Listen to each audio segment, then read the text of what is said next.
For our Milky Way races, they really are the cornerstone of Mass Effect. The Mass Effect design that we know it, as the fans know it, as we know it, they will retain, that sexy, sleek appeal that Mass Effect had. With the newer races, we wanted to approach them from a bit more of an organic perspective. So Mass Effect's clean, sleek, hard surfaces, well-designed industrial design.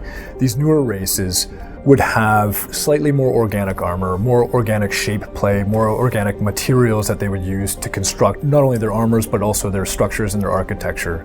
It applies across anything you see in Andromeda. The start or the genesis of something like the Kett starts with their narrative. As I start walking through the concepts and the character, you'll start to see hints of what that narrative might be. We want to start with the faces because that's what we need to draw the player in. We had a general theme in mind with these guys where we wanted to go with a bone carapace around his face that would hopefully translate into his armor as well. One of the things we tried to figure out with these guys being the antagonist is how alien are these guys, right? We're used to seeing, our Milky Way species all kitted up in armor and essentially functioning like people would. Taking the opportunity to go out to Andromeda, do we want that same kind of relationship to our new aliens? We took a perspective of maybe these guys are so alien that we don't understand what they're doing visually. Like, do they even wear clothes? Are they more carnal than their previous aliens? Or are they more enlightened? Clothing's a vanity thing, and maybe that's not something that was a part of their culture. In the initial sketches, we actually pushed that forward for quite a ways. So we definitely had to put clothing on these guys.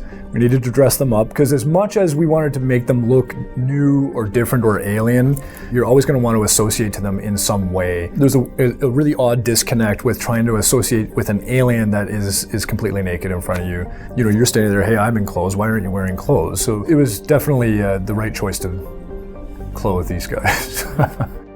With the whole Kett race, we wanted it to be foreboding, but never to the point of being ugly. And you still want to be able to empathize with these guys, because depending on how, we have a lot of side stories, we have a lot of stories we want to tell with this alien race. So despite how foreboding or scary they are, or antagonistic, you still want to be able to have opportunities to show them in an empathizing or an empathetic way. So yeah, again, playing up the eyes was really important on some of our main Kett characters. And then obviously there's a certain militaristic element to these guys, so having some form of armor was important, and that's why we went with the bone armor.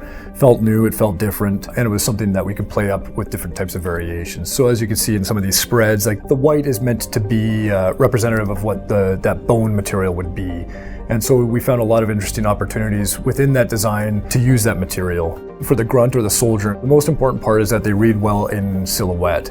And so what we would do is a lineup of these characters all placed one against another and see which silhouettes really kind of read the best and felt characteristic to what their write-up would be. We do have limitations in terms of our rigs and what we can get away with. We share some rigs and that kind of thing. We want to pick a silhouette or a character that will function believably and properly on those rigs. So once that's done, we'll go in and start building out the additional designs and the additional details within that silhouette. Usually the concept artist will give a spread of anywhere from 6 to 8 variations on that. We essentially chisel down the designs or the elements that we like the most until we get something that looks fairly representative of what we would like to see in game. So we came across this guy. He was perfect. He had all the cool bone elements that we wanted. He had a nice kind of skin surfacing. He felt aggressive. At this point on this character, we decided that we wanted him to have a little bit less humanity or soul in him.